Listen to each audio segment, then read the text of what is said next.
Hey everyone, it's Jessica with that hashtag show, and I'm here sitting with Kristen Anderson-Lopez and Robert Lopez, who are two of probably the most prolific, amazing songwriters that have been putting out music for us and media in recent years. Their new project is called Up Here. It's a musical romantic comedy series on Hulu, and this was originally a stage musical, actually, and now it is coming to screen as a series. So, can you guys tell me a little bit about how you made that jump?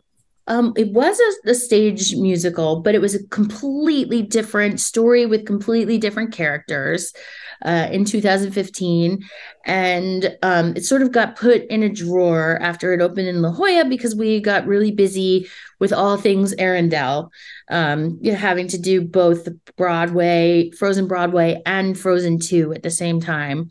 Um, then we saw Fosse Verdon, which Tommy Kail and Stephen Levinson worked on in, I think it was 2019. And both of us went, these guys know how to use TV and then transition into a character's psychology as represented through music. I was like, these guys could do Up Here. And then that we sort of sat on Luckily, luckily enough, we knew both of them, that. Yes. and also became the president and co-president of the Fosse Verdon fan club. Yes, we're obsessed with Fosse Verdon. And then when Tommy Kail called in the pandemic and said, "Have anything for me?" We started talking about Up Here, and instantly called Lev and Stephen Levinson, and started working on how could we do this. And he was very smart about how to make the head characters, rather than like fantastical, could be anything.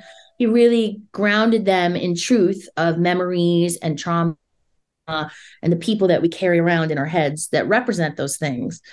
And that was really sort of where it broke open. And then we pulled in Danielle Sanchez Witzel, who had worked on the 30-minute comedy and really knew a lot about TV, but was also a huge fan of musicals.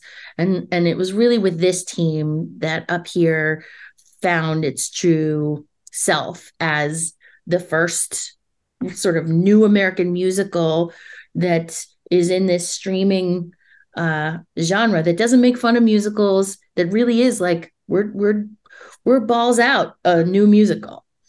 You are. And now to give people an idea of where this is sort of falling musically, let's say on an imaginary scale of your past projects from like Avenue Q to Frozen, where does Up Here fall on that scale? Where does it fall? It's more in the world of Q than Frozen, I would say.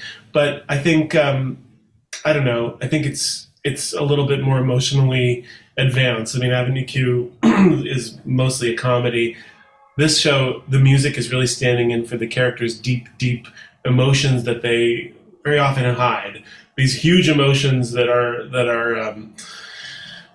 romantic or angry or whatever it is, but they're inconvenient, and people love to either shunt them aside or deny them or just don't tell anyone about them. So that's what the show's always been about, and that's what's so exciting about writing songs for it. Right. I would add that their feelings are so big that they could sing something as epic, as The First Time in Forever or Let It Go, because that's how big their feelings are. Except the problems are not like that their whole world has been frozen, and that they have magical powers. Their problems are that they have a lot of self-doubt and trauma that are making them wonder if the other person likes them or if they're good enough. Definitely. So it's falling a little on the in between there, a little bit of both worlds.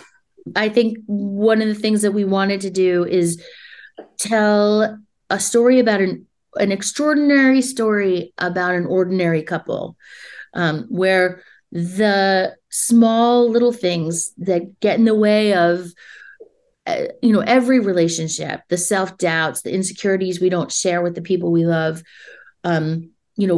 we show how big those can feel inside the person's head who is feeling them.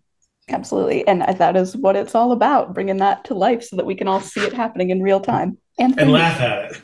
Yes, Yes. yes.